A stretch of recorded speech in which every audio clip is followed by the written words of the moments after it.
డ్రైవర్షన్ కుట్రలు అమలు చేయడంలో కాంగ్రెస్ నేతలు సిద్ధహస్తులు. ఇదే అంశానికి సంబంధించి మరింత సమాచారం మా ప్రతినిధి ప్రదీప్ని అడిగి హైదరాబాద్ నుంచి లైవ్ ద్వారా తెలుసుకుందాం. ప్రదీప్, చెప్పండి, ఆది నుంచి కూడా నిరుద్యోగుల విషయంలో కావచ్చు, ఓయూలో కరెంటు కోతలకు సంబంధించి కావచ్చు, లేదంటే హాస్టల్ మూసివేత కావచ్చు, ఇలా అనేక అంశాలు ఏది అడిగినా సరే ఏదో ఒక కొత్త డైవర్షన్కి తెరలేపడం, దాన్ని డైవర్ట్ చేయడం, ఈ డైవర్షన్ పాలిటిక్స్కి కాంగ్రెస్ పెట్టింది పేరు అన్నట్టుగా నడుస్తుంది.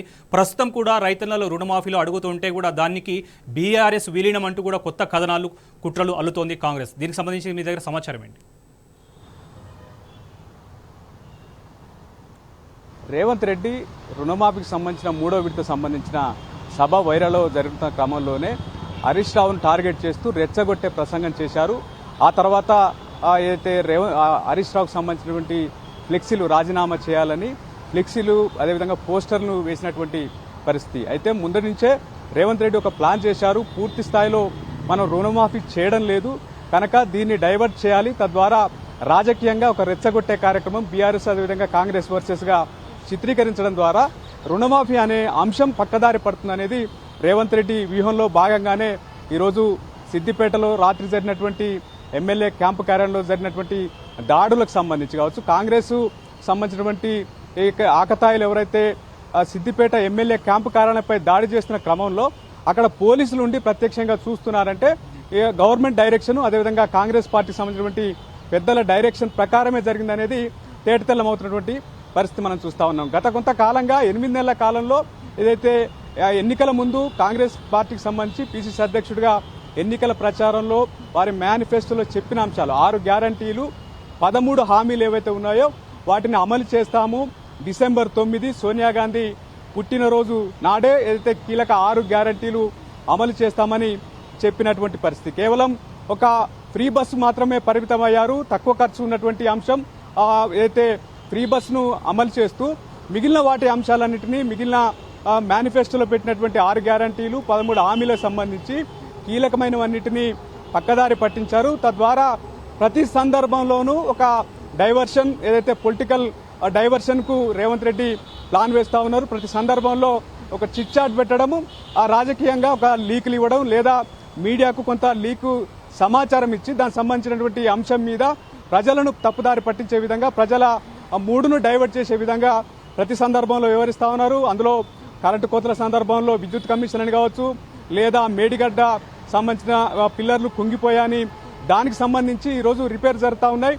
నీళ్లు కూడా అయితే సజావుగా పోతున్నటువంటి పరిస్థితి. కానీ వాటి నీళ్లు ఇవ్వకుండా బీఆర్ఎస్ గత ప్రభుత్వాన్ని బదనాం చేయాలి, ప్రజల్లో పెద్ద ఎత్తున అవినీతి జరిగిందని ప్రజలకు అయితే చెప్పడం ద్వారా దాని ద్వారా ఈ బీఆర్ఎస్ పార్టీ పైన ప్రభుత్వం పైన ఒక ప్రజలు హేభావం తీసుకురావాలన్నటువంటి ఉద్దేశంతో కుట్రలు చేశారు. ఆ రోజు బీఆర్ఎస్ అధినేత కేసీఆర్ క్షేత్రస్థాయి వెళ్ళిన వెంటనే నీళ్లు విడుదల చేసినటువంటి పరిస్థితి లేదా చర్యలు తీసుకుంటున్నటువంటి పరిస్థితి. ప్రతి సందర్భంలో బీఆర్ఎస్ క్షేత్రస్థాయిలో వెళ్తున్న క్రమంలో ఏదైతే మళ్లీ పనులు మొదలు పెడుతున్నాం లేదా నీళ్లు విడుదల కావచ్చు లేదా ఇతర ప్రతి అంశంలోనూ బీఆర్ఎస్ ఏదైతే కదిలించడం ద్వారా తద్వారా ప్రభుత్వం కదులుతున్న పరిస్థితి ప్రతి సందర్భంలో చూస్తా ఉన్నాం. ఒక నెల రోజుల పాటు ఫోన్ ట్యాపింగ్ అంశం, నెల రోజుల పాటు పథకాలను అమలు చేయకుండా ప్రజల మూడును డైవర్ట్ చేసే విధంగా అయితే రేవంత్ రెడ్డి సర్కార్ ఫోన్ ట్యాపింగ్ సంబంధించి పెద్ద ఎత్తున మీడియాలో లీకులు ఇచ్చి కథనాలు వండి వాసినటువంటి పరిస్థితి. తద్వారా ప్రజలు ఏదైతే 6 గ్యారెంటీలు అడగకుండా లేదు హామీలను అడగకుండా ఉండడం కోసం ఈ ఫోన్ ట్యాపింగ్ అంశం కూడా తెరపైకి తెచ్చారు. మరోవైపు బీఆర్ఎస్ ఎల్పీ విలీనం అవుతుందని ఎమ్మెల్యేలు చేరుతున్నారని అనేక సందర్భంలో రేవంత్ రెడ్డి మీడియాకు సంబంధించిన లీకులు ఇవ్వడం, చిట్చాట్లు పెట్టి ఏదైతే డైవర్షన్ స్కీమ్స్ చేస్తున్నటువంటి పరిస్థితి. తాజాగా ఏదైతే రుణమాఫీకి సంబంధించి పెద్ద ఎత్తున అమలు చేస్తామని హడావుడి చేసింది, మీడియాలో ప్రకటనలు ఇచ్చింది.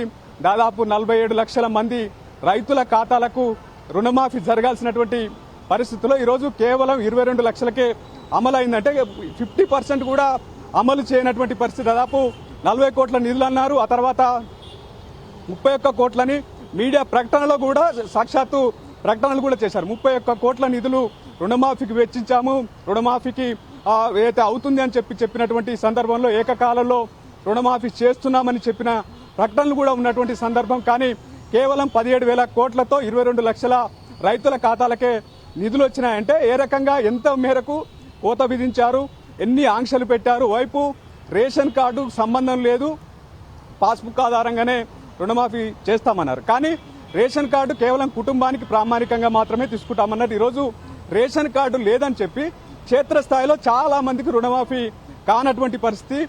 దీన్ని డైవర్ట్ చేయడం కోసమే ఈరోజు ఢిల్లీలో మీడియాకు చిట్ చాట్ నిర్వహించి ఆ చిట్ చాట్లో ఏదైతే బీజేపీలో బీఆర్ఎస్ విలీనం అవుతుందని, ఏదైతే ఎవరెవరికి ఏ పదవి వస్తుందనేది లీకులు ఇచ్చినటువంటి పరిస్థితి. దీని ద్వారా మీడియా అంతా దాన్ని డైవర్ట్ చేయడం. రెండోది సిద్దిపేట ఎమ్మెల్యే క్యాంప్ కార్యాలయంలో దాడికి సంబంధించి ఇవన్నిటి పొలిటికల్ హీట్ క్రియేట్ చేసి రుణమాఫీకి సంబంధించినటువంటి అంశాన్ని బరుగున పడేయాలనేటువంటి వ్యూహంలో భాగం, కుట్రలో భాగంగా ప్రదీప్, అంటే ఒక సమీక్షలు జరపరు, రివ్యూ జరపరు, తెచ్చుకున్న డేటా కూడా కరెక్ట్గా ఉండదు. ఏదో ఒకటి పబ్లిక్లో అనౌన్స్మెంట్ చేయడం, దాన్ని ఒక వాయిదా పద్ధతిలో డేట్స్ పోస్ట్ పోన్ చేయడం వస్తుంది. ఇప్పటివరకు మనం స్వయాన ముఖ్యమంత్రి ఇచ్చిన హామీని చూసుకుంటే కనుక ఒక 3 డేట్లు చెప్పారు, ఆగస్ట్ 15 అన్నారు.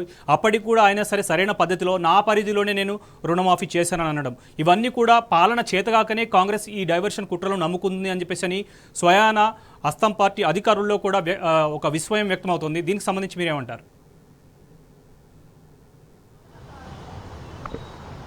మొదటగా డిసెంబర్ 9 రోజే రుణమాఫీ చేస్తామని చెప్పారు.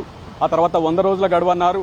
తిరిగి నమ్మడం లేదని చెప్పి పార్లమెంటు ఎన్నికల ప్రచారంలో ఎక్కడికి వెళ్ళినా అక్కడ స్థానికంగా ఉన్నటువంటి ప్రముఖ ఆలయాలు, దేవతలు, దేవుళ్లపైన ఒట్టులేసి ఆగస్టు 15 నాటికి చేస్తామని చెప్పారు. అయితే ఆ పూర్తి స్థాయిలో అప్పుడు చెప్పినటువంటి లబ్ధిదారుల సంఖ్యకు చేయలేదు. రెండోది అప్పుడు చెప్పినటువంటి నిధులు 40,000 కోట్లకు సంబంధించి ఆ నిధులకు ఇవ్వలేదు. 40 లక్షల మంది లబ్ధిదారులు రైతుల ఖాతాలోకి రుణమాఫీ నిధులు అయితే రాలేదు. కేవలం 22 లక్షల మందికి మాత్రమే వచ్చింది. మరోవైపు 17,000 కోట్లు బడ్జెట్లో 26,000 కోట్లు వెచ్చించారు.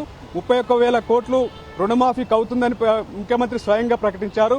మీడియాలో ప్రకటనలు కూడా ఇచ్చారు. కేవలం ఇప్పుడు 17,000 కోట్లకే అవుతున్నటువంటి పరిస్థితి. అనేక సాంకేతిక కారణాలు చూపిస్తున్నారు. కానీ రేషన్ కార్డు సంబంధించిన అంశమే ప్రధానంగా ఉన్నటువంటి మాట. టెక్నికల్ గా చాలా ఇష్యూస్ ఉన్నాయి, వారికి కూడా చేస్తామంటున్నారు. కానీ క్షేత్రస్థాయిలో ఆ పరిస్థితి కనబడడం లేదు. అధికారులు స్పందించడం లేదు. బ్యాంక్ అధికారులు మాకేం సంబంధం లేదు, వచ్చినటువంటి లిస్ట్ ఆధారంగానే మేము చేస్తున్నామని వారు చెప్తా ఉన్నారు. అయితే క్షేత్రస్థాయిలో కాంగ్రెస్ ప్రభుత్వం పైన, అదేవిధంగా ఎమ్మెల్యేల పైన పెద్ద ఎత్తున ఒత్తిడి అయితే పెరుగుతా ఉంది. ఎందుకంటే ఈరోజు అన్ని జిల్లాల్లో క్షేత్రస్థాయిలో పెద్ద ఎత్తున రైతన్నలు రోడ్డెక్కినటువంటి పరిస్థితి, పెద్ద ఎత్తున ఆందోళన అయితే చేస్తా ఉన్నారు. మా రుణమాఫీ సంగతి ఏంటని ఎన్నికల ముందు అనేక హామీలు ఇచ్చారు, ప్రజలను మభ్యపెట్టారు, తద్వారా అధికారంలోకి వచ్చారు. అధికారం వచ్చిన తర్వాత ఇచ్చిన హామీలు ఏవి పట్టించుకోవడం లేదు. ఇప్పుడు ఇచ్చినటువంటి హామీలను అమలు చేయాలని పెద్ద ఎత్తున రైతులైతే రోడ్డు ఎక్కుతున్నటువంటి పరిస్థితి. ఈ స్థాయిలో చేయకపోతే మాత్రం ప్రభుత్వం పైన, ఎమ్మెల్యేల పైన నిలదీసేటువంటి అవకాశం ఉంది. అయితే గతంలో వచ్చినటువంటి బీఆర్ఎస్ హయాంలో 10 ఏళ్ల కాలంలో వచ్చినటువంటి సంక్షేమ పథకాలేవి ఇప్పుడు క్షేత్రస్థాయిలో అమలు అవడం లేదు. ఆసరా పింఛన్ అందడం లేదు. అనేక సమస్యలు అయితే ఉన్నాయి. 8 నెలల కాలంలో 10 ఏళ్ల వ్యతిరేకతనైతే మూటగట్టుకుంటున్నటువంటి పరిస్థితి ఉంది. అటు ఎమ్మెల్యేలు కూడా పెదవి విరుస్తా ఉన్నారు. ఎందుకంటే వారిపైన ఒత్తిడి జరుగుతూ ఉంది. స్వయంగా సొంత పార్టీ సంబంధించినటువంటి కార్యకర్తలకు కూడా రుణమాఫీ కానటువంటి పరిస్థితుల్లో వారంతా ఒత్తిడి చేస్తా ఉన్నారు. మా సంగతి ఏంటి, మీరు ఎన్నికల ముందు 2 లక్షల రుణమాఫీ చేస్తామన్నారు. మరోవైపు రైతు భరోసా సంబంధించి నిధులు ఈ వానకాలం పంట పెట్టుబడి సాయం అయితే ఎగగొట్టినటువంటి పరిస్థితి. దీనికి అభిప్రాయ సేకరణతో లేదు, కేబినెట్ సబ్ కమిటీ, అదేవిధంగా అసెంబ్లీలో చర్చిస్తామన్నారు. ఈ కారుకు సంబంధించినటువంటి పెట్టుబడి సాయం అయితే ఎగరగొట్టినటువంటి పరిస్థితి. అటు పెట్టుబడి సాయం, రైతు భరోసా అందడం లేదు, మరోవైపు రుణమాఫీ కాలేదు. రొంటిగడ్డ రేవంత్ రెడ్డి సర్కార్ వల్ల రైతులకు, ముఖ్యంగా ప్రజలైతే ఇబ్బంది పడుతున్నటువంటి పరిస్థితి మనం చూస్తా ఉన్నాం. Right Pradeep, thank you.